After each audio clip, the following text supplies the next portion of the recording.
Hello everyone, welcome to the Find Your Peak Fitness podcast where fitness meets real life. I'm your host and coach Megan Morensky, and today I'm going to give you an insight into how to gain muscle as a female. I'm be covering topics from training to nutrition, why you should have muscle as a female, the challenges involved, both mental and physical, and everything in between. So stick around, we're going to be covering some incredible topics today. Before we talk about training, which will be the first topic of discussion, I want to give you an insight into why I've created this episode. And the main reason is I work with a lot of female clients. I work with males as well, but I do work with a lot of female clients. And when I suggest that we go through a muscle building phase first, or if I have clients that know they want to build muscle, it's very, very difficult for them. Most people like the idea of losing fat, but as soon as you say to a female, we're going to build muscle, we're going to strength train, we're going to eat in a calorie surplus, the barriers go up straight away. And it's something I've experienced in my own journey.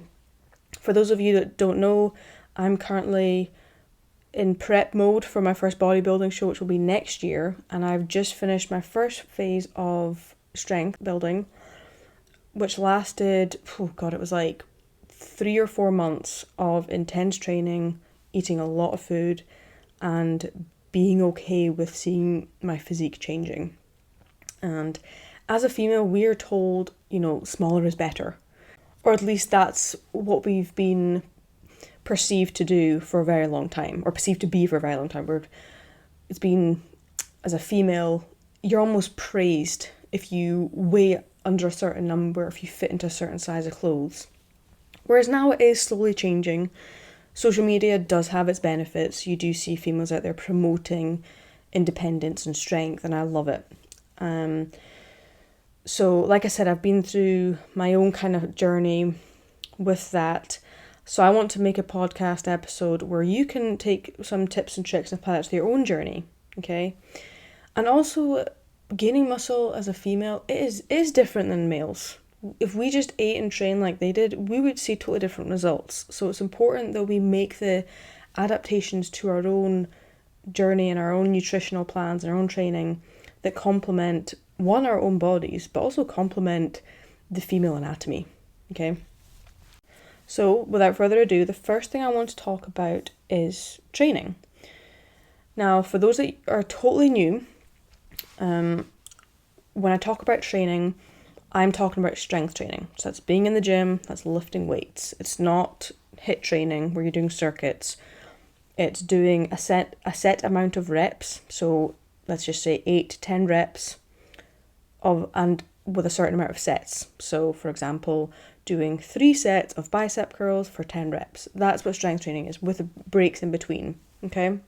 It's controlling the muscle, controlling the weight, and aiming to progress over time. Which leads to my next point, which is progressive overload. So you want to train in a way where you're progressing. It's not you just have one workout and you do that once or twice a week throughout the entire mass gaining phase. You need to put different types of stimulus on your body that will enable it to adapt.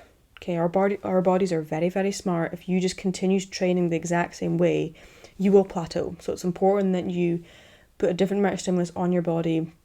Typically, cycles of different strength training programs can vary. I like anything from 4 all the way up to 12-week cycles. Anything above that, and you probably will notice stagnant training in terms of the amount of weight you're lifting, the changes it is having in your body, and that's going back to what I was saying before. Your body adapts to this stimulus, so making sure you're progressing over every single week. And that can be tiny amounts. If that's in volume, that could be in your sets, your reps, even watching your physique changing, the weight changing, okay? And aim to have 1 to 3 reps in reserve. So reps in reserve is how much you have left in the tank. If you have 0 reps in reserve left, you have reached failure, okay?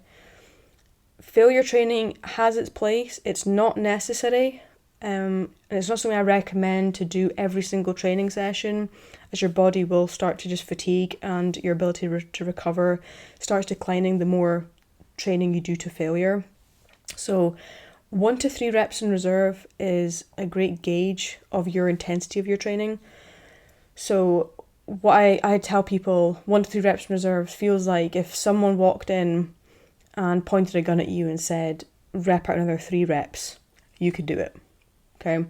If they walk in and ask you to rep out another 3 reps and you physically cannot do it, even with a gun pointed at you, you've reached failure. Okay, so 1 to 3 reps in reserve is a good rule of thumb, and what you'll find is you'll start to learn how your body reacts to certain responses. Like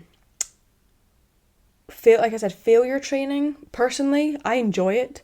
However, I don't do it every single training session. I could, at maximum, depending on the exercise as well, let's just say if I go to failure on, okay, we'll take a bicep curl.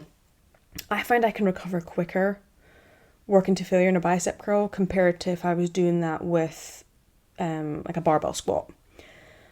And the reason being for that is you're working more muscles during a barbell squat. That's a compound lift. You're using other muscles. Bicep curls, you're totally isolating that bicep.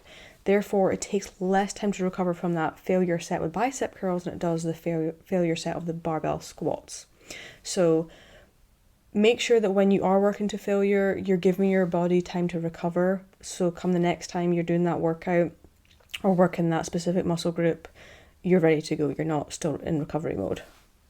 Going off of that leads me into the next point, which is recovery. Recovery is so important. No matter what stage you're at, you need to be recovering properly. What does this look like? When I talk about recovery, I'm mainly referring to sleep. So making sure you're getting at least 7 hours sleep, ideally getting around more 8 hours. If you need more, then absolutely take more, but minimum 7 hours of sleep. When it comes to muscle growth or mass gaining, whichever term you want to use, if you are under sleeping or not recovering properly, you just won't grow muscle. Even if your diet is perfect and your training is amazing, you will not build. And I said this in a previous episode, and it's the same with fat loss. If you're not sleeping enough, if you're not recovering properly, you're just not it's going to be very, very long and tedious to get the results you want. Not to mention that your overall health or hormone regulation is totally out of whack when you're consistently underslept or incurring a lot of sleep debt. So key takeaways when it comes to training: make sure that you're training consistently. So it's strength training, ideally 3 times a week if you're a beginner.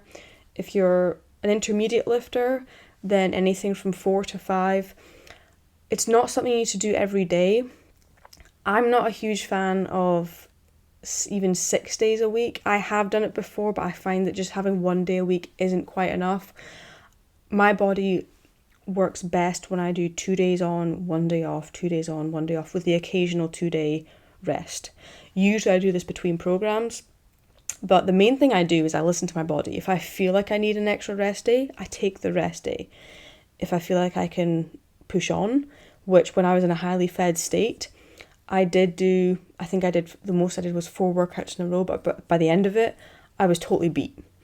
I noticed my intensity to training, the mental side of it, so allowing my brain to kind of push through hard sets, was diminishing. I was almost like mentally fatigued with it as well. So pay attention to that.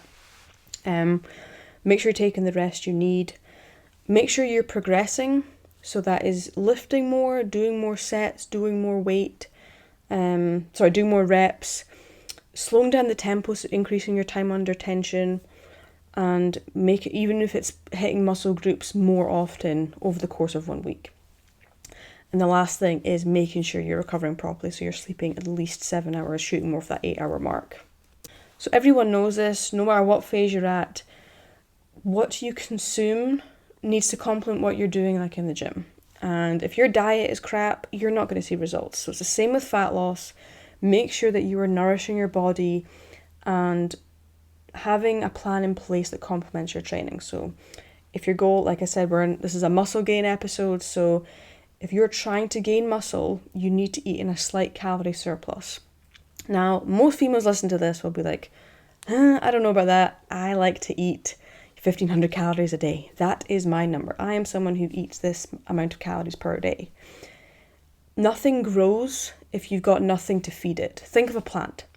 If you do not feed that plant, if you do not water it, that thing is not going to grow. It's the same with muscles, okay? If you do not feed your body, you're not going to grow. Same with like if you give it your body, if you're in a calorie deficit, your body's got to pull it from somewhere and it will start feeding into muscle cells, feeding into fat cells, and your overall body composition will start to shrink, okay? In this case, we're trying to build, so you need to feed the muscle. Now, one major thing that females really struggle with is the idea of putting on muscle, putting on mass, and that scale weight increasing. The scale weight will increase. However, if you are strength training correctly, if you are progressive overloading, most of this mass will go towards muscle. It won't be fat. There will be minimal fat, but the majority of it, if you're doing this correctly, should be muscle. One thing I want to emphasize as well is just because you're in a calorie surplus, this does not just mean it's a free-for-all and you just start loading up on highly processed foods, highly calorific foods. It's the complete opposite. Just like if you're going in a fat loss phase, it's making small tweaks week over week. So get your baseline now, find your maintenance, make sure protein is still kept high, and increase from there. So if you are eating 1 gram per pound of body weight, make sure you're hitting your protein numbers, and then maybe make a slight increase to your carbs, providing you're hitting your fats. So at least, I would say for females, 50 grams of fat minimum. Obviously it depends on your body weight, your starting body weight, but at least 50 grams of fat per day. And look to just make tiny changes week over week. No drastic changes. I've said this before. Anytime we make drastic changes to our nutrition, or we see drastic changes in our physique, like if you're losing pounds and pounds a week, it's never really a good thing. You have to be patient with the process. So making tiny tweaks week over week, seeing what's happening to your body, and keep adjusting, okay? When it comes to supplements, there are supplements out there that can help you make the muscle gaining phase that little bit easier. One supplement which I'm a huge fan of is creatine monohydrate. I spoke about this in a previous episode where I covered a bunch of supplements. What creatine monohydrate does, it stores water inside the muscle. It helps with getting that essential pump when you're in the gym, so it helps with energy output. Okay, so it may help you lift more. When it comes to these kind of supplements, I want to emphasize enough that this is not the one thing that's going to move the needle forward. 9 times out of 10, you're at a stage, or you're listening to this, you're at a stage where you need to get the basics first. You need to get in the gym strength training, and you need to be hitting your protein numbers, and then you need to also be in a calorie surplus. Supplements are like the top part of the pyramid. So make sure you're hitting the baselines first, then you can start looking into supplements. But they absolutely do have a benefit. So if you decide to take creatine monohydrate, just take 5 grams per day. So that's just a scoop of creatine monohydrate, sorry.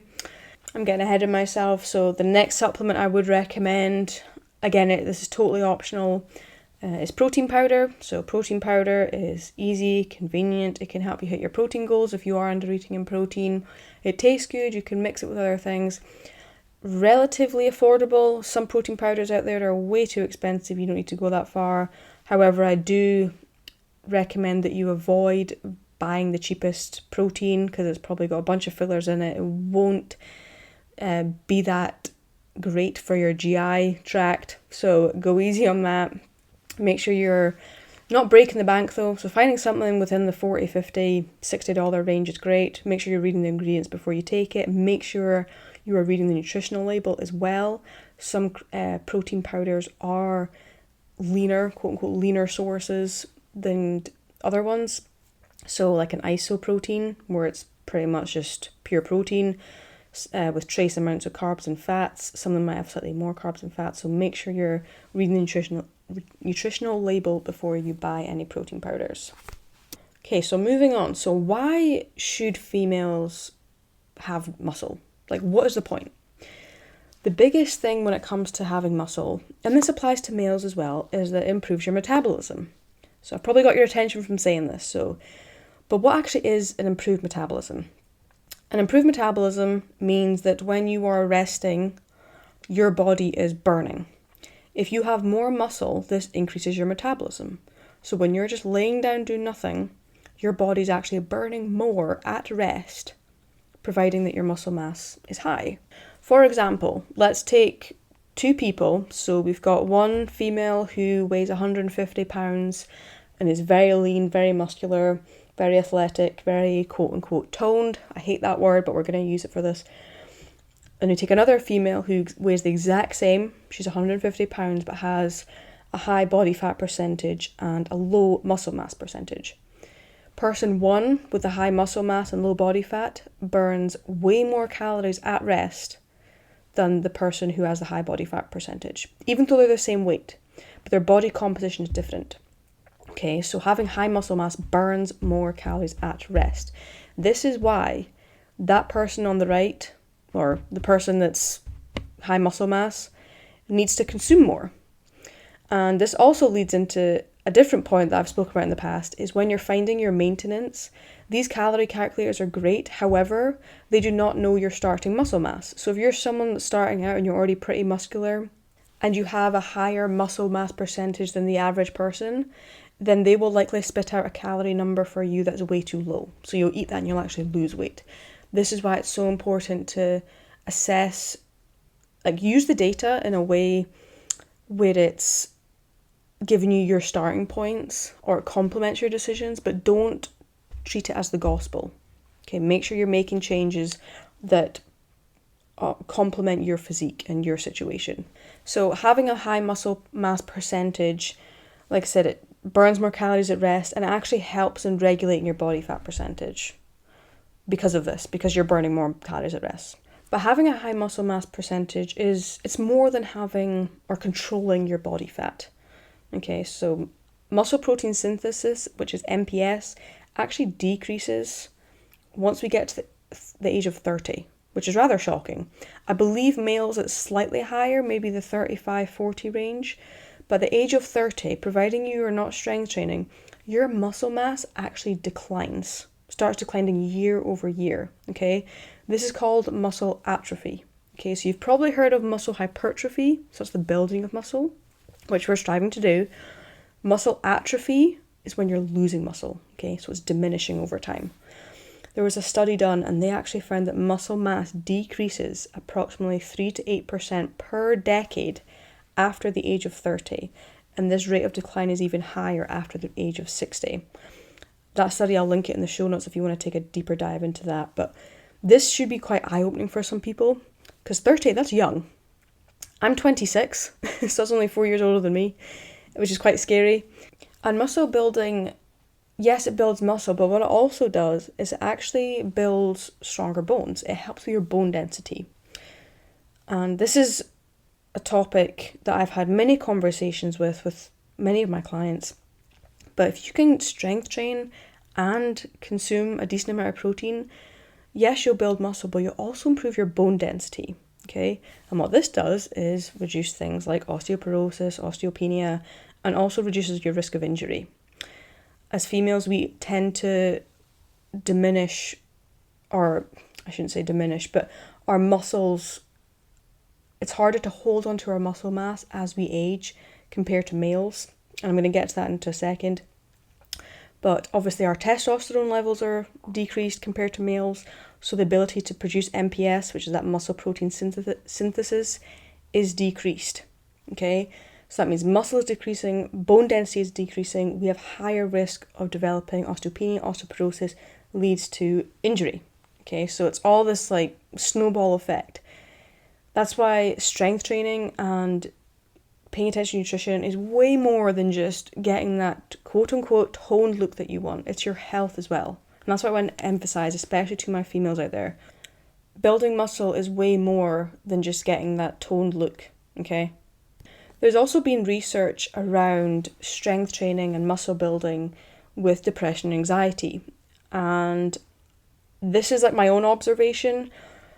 I believe that there's a role in when you exercise or you get outside or you're strength training, you release endorphins. And that's not my own observation, that is actual data. However, when it leads to depression, anxiety, these endorphins, that feel-good hormone, that obviously reduces the feeling of depression, anxiety. So that's where I think it plays a part in. I could be totally wrong. There was studies done, and it does say that just holding onto more muscle leads to decrease in depression, anxiety, which, like I said, I think is linked to the actual behaviour of strength training, of the endorphin release, the feel good factor of eating good, nourishing your body. Like I said, I could be totally off with this, but there was also a study released on the improved cognitive function, which again, I think is linked to the behaviour of being in that gym, of focusing on contracting certain muscles, building that neuromuscular connection that improves your cognitive function. Hand in hand with this reduced age-related cognitive decline. Okay, like I said, the studies are there, the research is there. I do think it is that behaviour of doing it that leads to this, rather than the actual like, oh, I have high muscle mass. I guess you have to do the behaviour anyway to get high muscle mass, but if we take, say, the standard or the average American who works a 9-to-5 job in an office, has very little movement, the cognitive function behind doing a behaviour that where they have to focus on contracting certain things or using, like I said, that neuromuscular connection, and the behaviour of learning their bodies, and they're not participating in practices that boost endorphins, such as strength training or walking, getting outdoors in nature, whatever it is, you can see why there would be a decrease in cognitive functioning and an increase in depression, anxiety. Another factor is the actual social aspect of it. Walking into a gym, I know that it can be nerve-wracking for some people, but just being around others where they're working towards the same goal, which is working on themselves, taking care of their bodies, it is so uplifting. Once you get over the gym anxiety phase, which I can cover in a different episode, it is so uplifting being around other people, breathing heavy, and feeding off each other. There's like an energy when you walk into a gym, the music playing, you're working on your body, you're working on yourself. It's a great atmosphere. Okay, so we've covered quite a lot of the negative sides of, not strength training.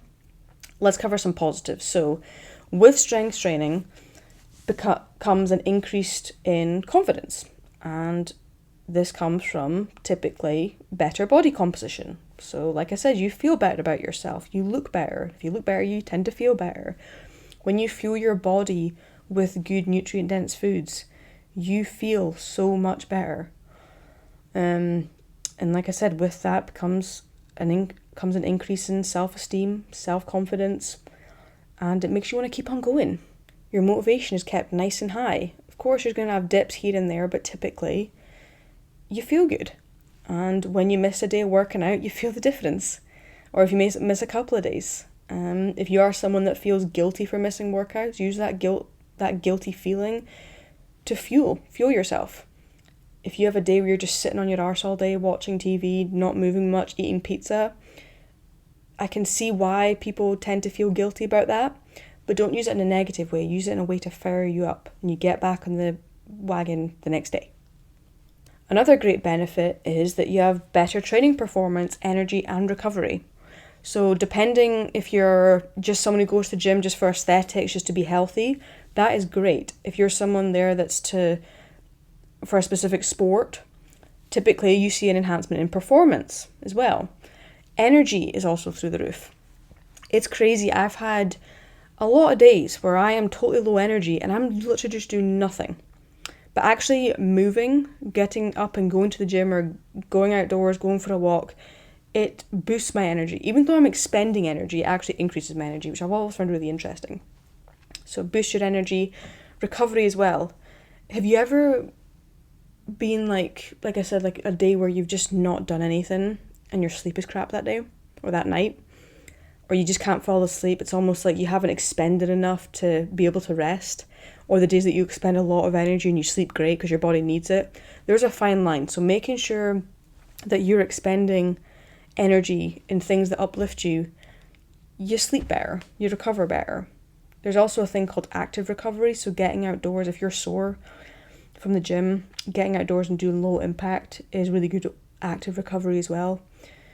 Recovery, like I said, it comes in a lot of forms. Sleep tends to be the biggest one, but there's also other ways that you can recover, and that can be through recovering your mind, through if you've had a very stressful day at work, meditating is huge. Recovery can be walking outdoors, playing games, speaking to a loved one, reading a book. I'm kind of going off on a tangent here. This episode isn't supposed to be about recovery, but for some reason I've spoken about it a lot today. Yeah, it just shows how important it is. But all in all, muscle gaining or having muscle or a high muscle mass percentage has so many incredible benefits. I cannot emphasize it enough. And especially as females, we need to make sure that we are fueling our bodies correctly, fueling our minds correctly, and pushing towards goals, building up our muscle mass, having a healthy lifestyle, and making sure that we are doing the right things that lead us in the right direction. There's no question when it comes to building muscle as a female, there's challenges. And I touched base on this at the start. And these can both be physical and mental. One of the first challenges, and this is something I've experienced in the past, is total dog poo. But that is the fear of being bulky. And I'm sure there's a lot of people listening to this that can relate to this. And I hear it a lot. Now I laugh at it when someone comes up to me and was like, I just don't want to be bulky.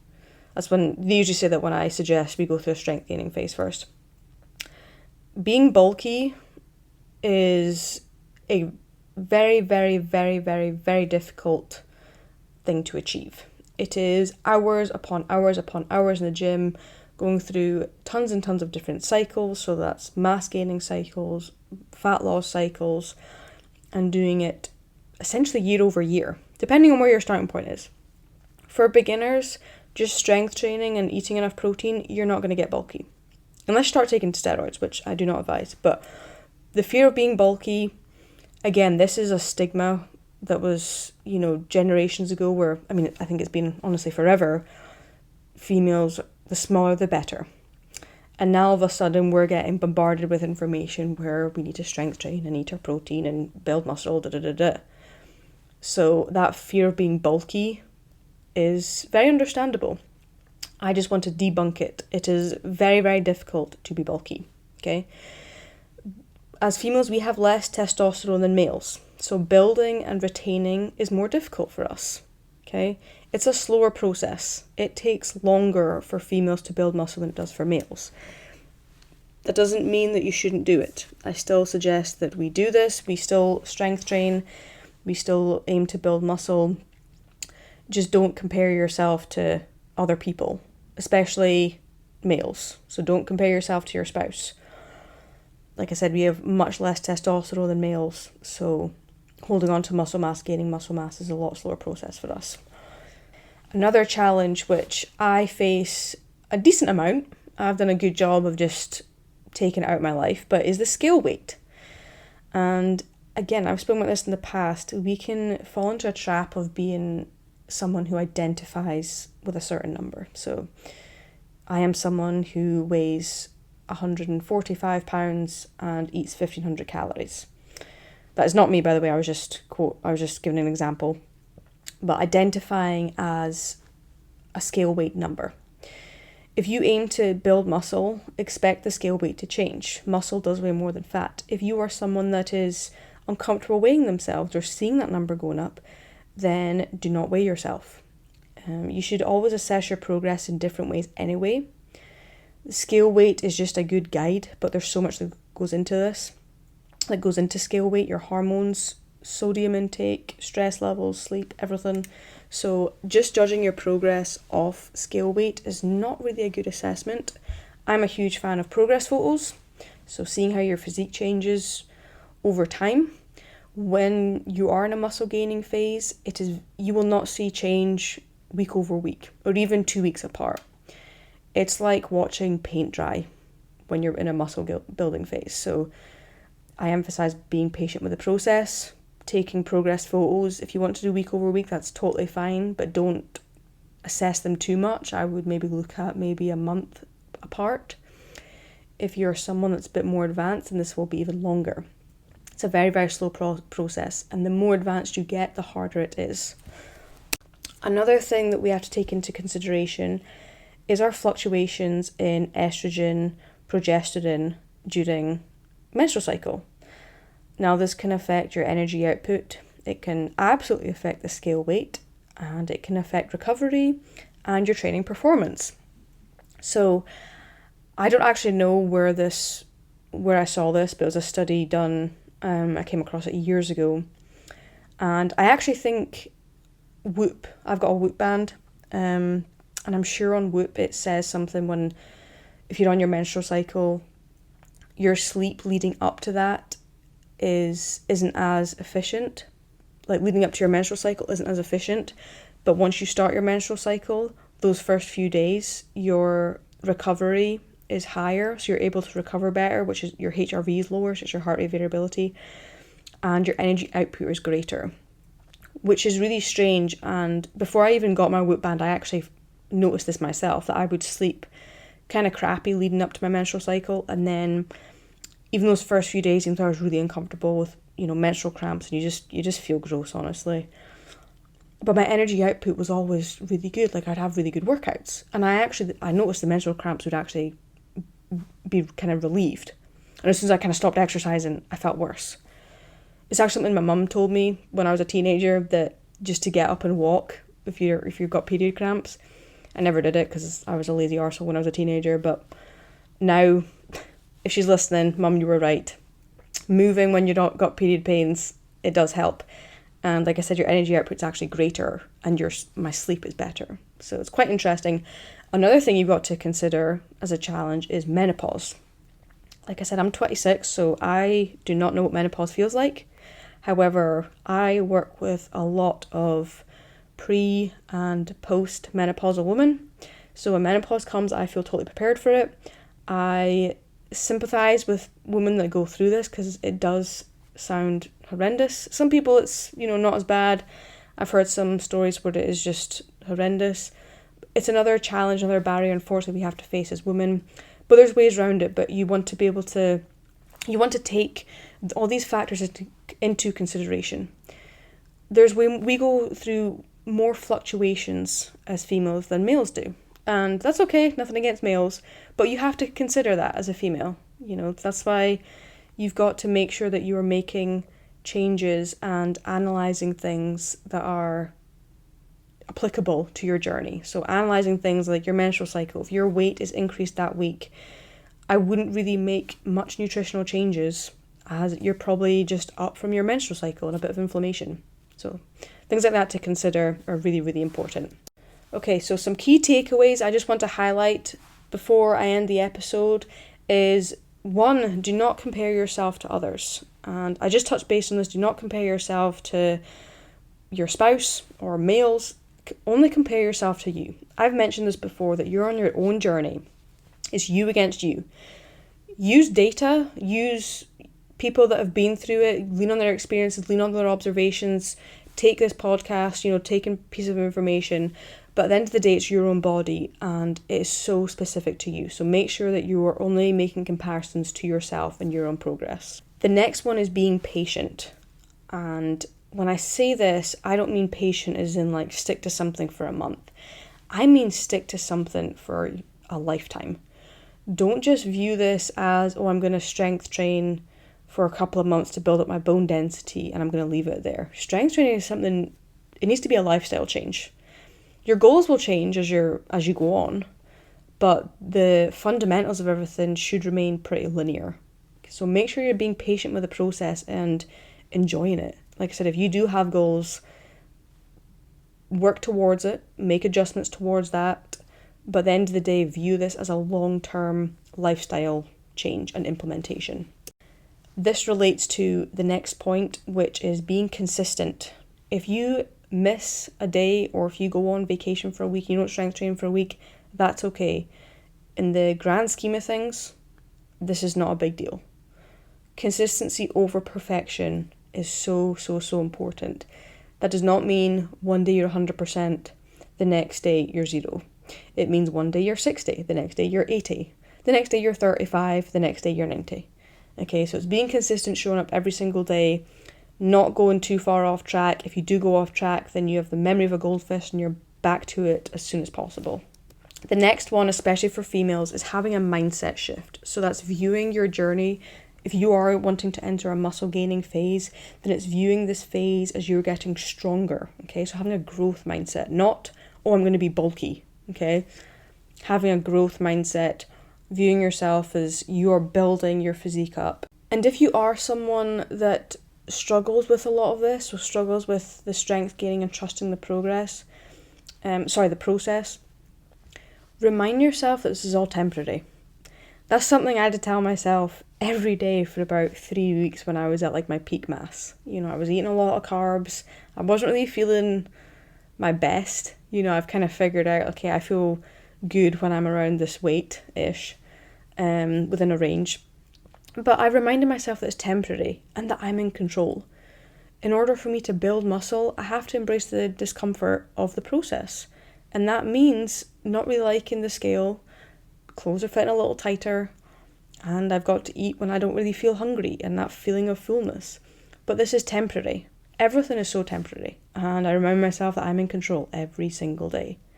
I can make changes. I've got the ability to make changes to fuel whatever goal I have. So remind yourself of that. I actually want to leave you guys with a quote today, and that is, you have the power over your mind, not outside events. Realize this and you will find your strength. So this is from a Stoic philosopher called Marcus Aurelius. I'm a huge nerd when it comes to Stoicism. I think it's got great life lessons in it.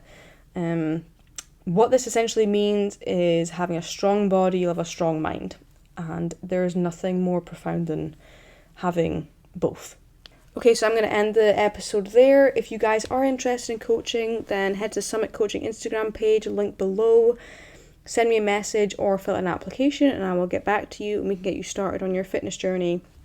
With coaching, you'll be working directly with myself, where I'll provide you custom workout plans, custom nutrition plans. You'll get 24/7 accountability and support, weekly check-ins, and most of all, you will get the results you want. Everything I do is fully customized. So no matter if you're male, female, postmenopausal, premenopausal, I can work with you. I hope you enjoyed this podcast. Please give it a 5-star review, share it with your friends on social media, and please reach out if you have any specific topics you want me to cover. I'm really hoping to grow this podcast. I'm getting some amazing feedback, so don't be shy. Please reach out. Make sure you have a good week, and I will see you guys in the next episode.